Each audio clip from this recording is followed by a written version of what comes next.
Welcome students. So today's topic is unit number 4, the poem Daffodils. Now we will, after reading the poem, in this lecture we will paraphrase it and we will comprehend the questions. Class 9, subject English. Now coming to the paraphrasing of the poem Daffodils. Unit number 4, the Daffodils. Now we will start the paraphrasing of the poem with stanza number 1. You have to write stanza number 1 in dotted form. You have to pick a few words from first stanza and then put dots for briefing your stanza, and then you have to write the end words in your stanza. So this is stanza number 1, how you will write it. Now you have to give the heading of reference to the context. Reference to the context, सबक से इसका हवाला. These lines have been taken from the poem Daffodils and it is composed by William Wordsworth. You have to write reference to the context. आपने इसका हवाला देना है कि ये कहाँ से लिया गया है और इस पोइम का नाम क्या है और ये किसने लिखी है. Now paraphrase. तशरीह. Once I wandered, W-A-N-D-E-R-E-D, once I wandered over valleys and hills as lonely as a cloud, full stop. I saw a number of golden daffodils along the bank of a lake under tree, full stop. They were fluttering and dancing in the cold wind of the morning, full stop. Now coming to difficult words. Once I wandered. Wandered, W-A-N-D-E-R-E-D. Wandered means walking aimlessly. Over valleys, vadiyan, and hills, mountains, as lonely as a cloud. So in this sentence, the simile has been used. Simile means comparison of two things and using the word as or like. I saw a number of golden daffodils. I saw a number of golden daffodils. बहुत सारे सुनहरी daffodils गुले नरगिस देखे. Along the bank of a lake. Bank किनारे, of a lake झील के किनारे. Under tree, दरख्त के नीचे. They were fluttering, वो लहलहा रहे थे. And dancing, और झूम रहे थे, रक्स कर रहे थे. In the cold wind, ठंडी हवा में of the morning. सुबह की ठंडी हवा में वो लहलहा रहे थे और रक्स कर रहे थे. So it is the paraphrasing of stanza number 1. You have to draw your margin line and you have to give the heading of stanza number 2 and you have to write it continuous as the stars, then put some dots and followed by heads in sprightly dance. You have to take the starting part of your stanza and the end line of your stanza. Now reference to the context. These lines have been taken from the poem Daffodils and it is composed by William Wordsworth. You have to write reference to the context just after your stanza. Now coming to the paraphrasing of stanza number 2. The daffodils appeared to be as continuous as the twinkling stars on the Milky Way, full stop, M capital, W capital. They stretched in a line along the bank of adjacent bay as far as I could see, full stop. It seemed as if I saw 10,000 of them at a glance, full stop. The cold wind of the morning played with the flowers and it seemed as if they were dancing in their delight. Now coming to explanation of difficult word. The daffodils appeared to be as continuous as the twinkling stars on the Milky Way. गुले नरगिस ऐसे ज़ाहिर हो रहे थे, ऐसे मुसलसल लगातार थे.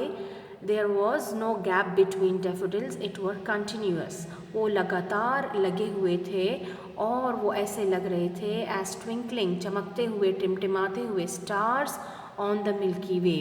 वो ऐसे लग रहे थे जैसे टिमटिमाते हुए सितारे कहकशाओं में होते हैं. So he is comparing golden daffodils with twinkling stars on Milky Way.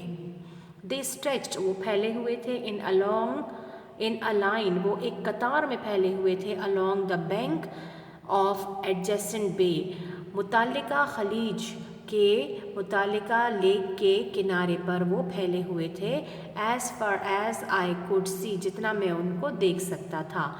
It seemed as if, ऐसे मालूम हो रहा था, आई सॉ 10,000, कि जैसे मैंने 10,000 of them at a glance, जैसे मैंने एक नज़र में 10,000 डेफोडिल्स देखे, इतनी ज़्यादा तादाद में थे। The cold wind of the morning, सुबह की ठंडी हवा, प्लेड विद द फ्लावर्स, सुबह की ठंडी हवा फूलों से खेल रही थी।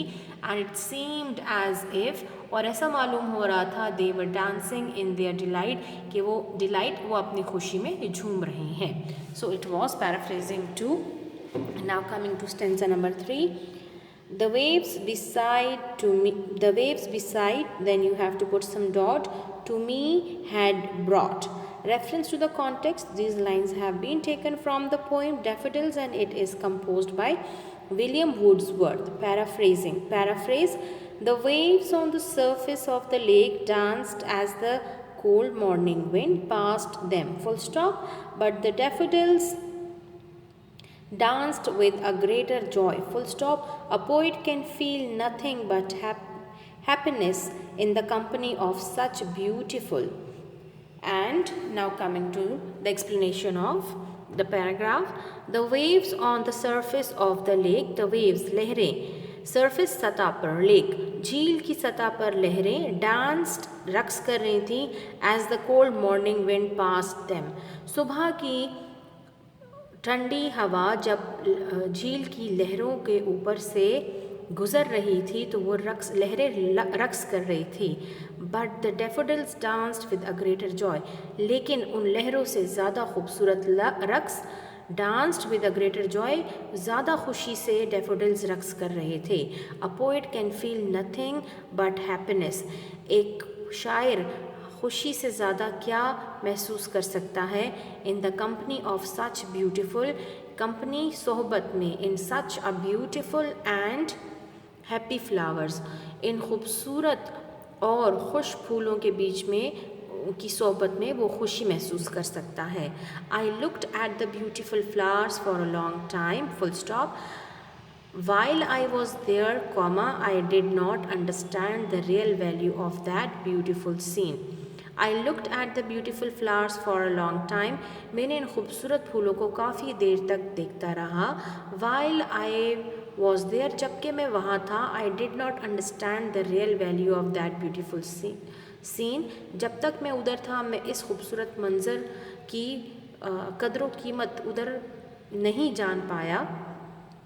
Now coming to stanza number 4. For oft means often, when.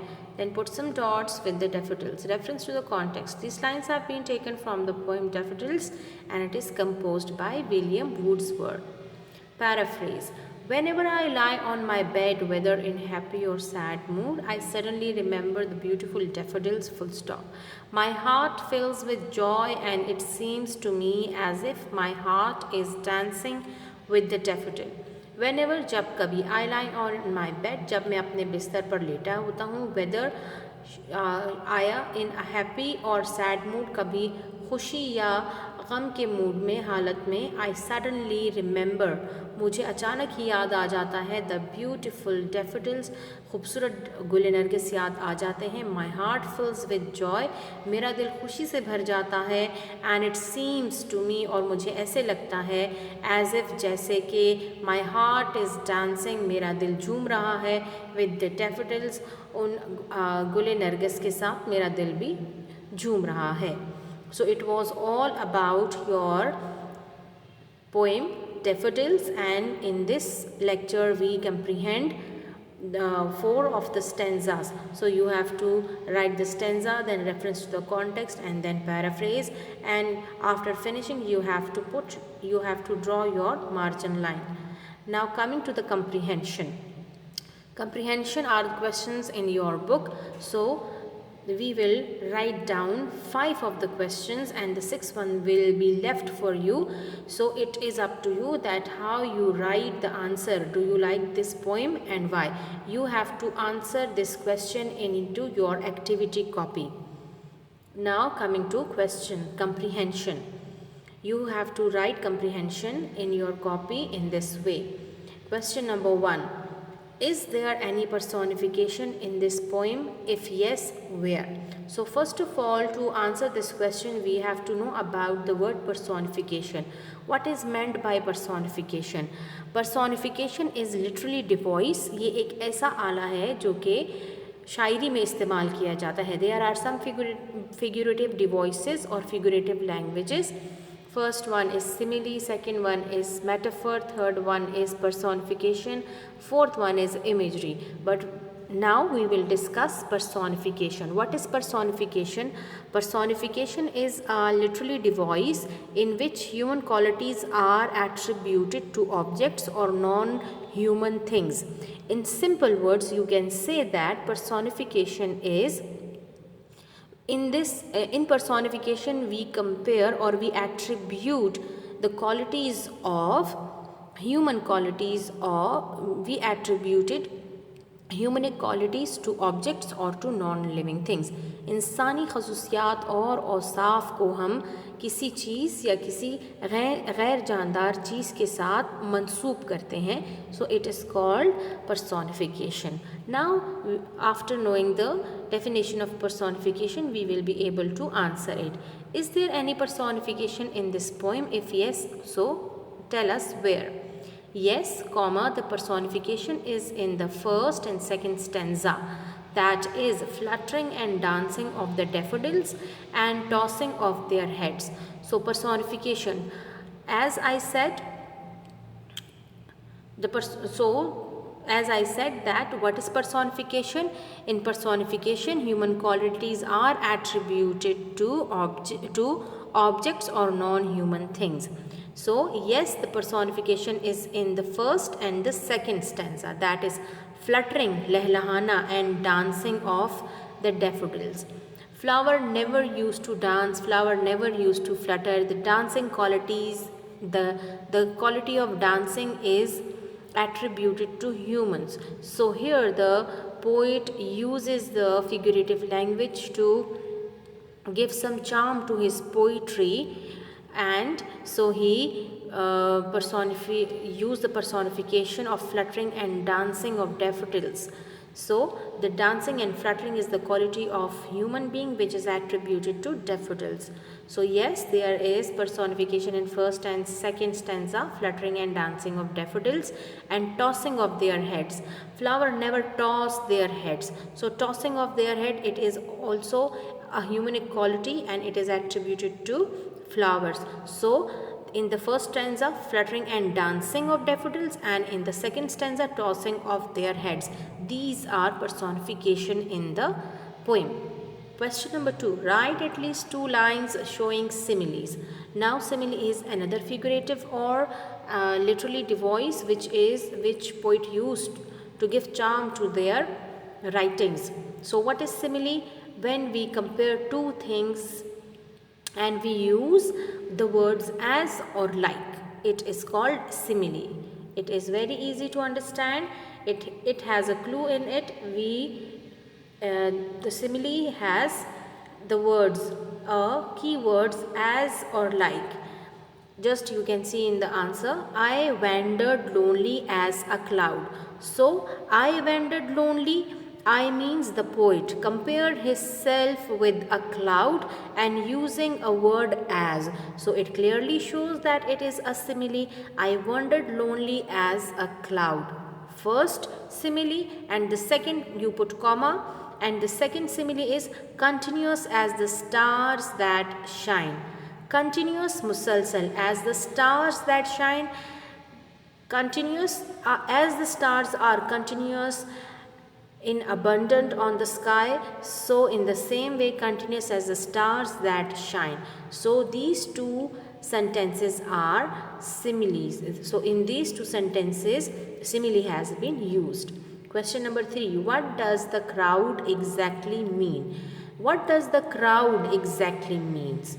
The crowd exactly means a large number of people, but contextual meaning is a bunch or a large number of daffodils.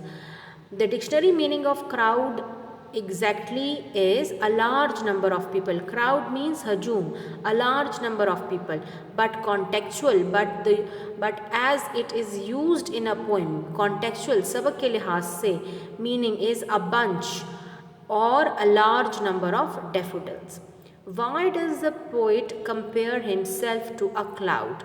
He compared himself. Why does the poet? Poet ने अपने आप को एक बादल से क्यों तशबीह दी? He compared himself to a cloud because he was wandering alone as a cloud. Poet ने अपने आप को बादल से इसलिए तशबीह दी क्योंकि वो वैंडरिंग घूम रहा था, अलोन अकेला घूम रहा था, एज अ क्लाउड जैसे कि एक बादल अकेला घूमता है. Now coming to question number 5, write the main idea of the poem. So you have to know about the main idea of the poem. The main idea of the poem is that the sight of daffodil is very very beautiful and charming, that it refreshes the soul and thoughts of the poet, full stop. It means he is praising the natural beauty. The main idea, markazi khayal of the poem is that the sight, manzar of daffodil is very very beautiful. गुल नरगिस का मंज़र बहुत बहुत खूबसूरत था, and charming और दिलकश था, that it refreshes the soul, के रूह को ताजगी बख्शता है, and thoughts of the poet, शायर की रूह को और शायर के सोचों को ताजगी देता है. And okay, it mean he is praising the natural beauty. ऐसा लगता है कि वो कुदरती खूबसूरती की तारीफ़ कर रहे हैं. So it was all about stanza, paraphrasing and comprehension question. Now coming to activity, write down paraphrasing and comprehension on English copy. Thank you students.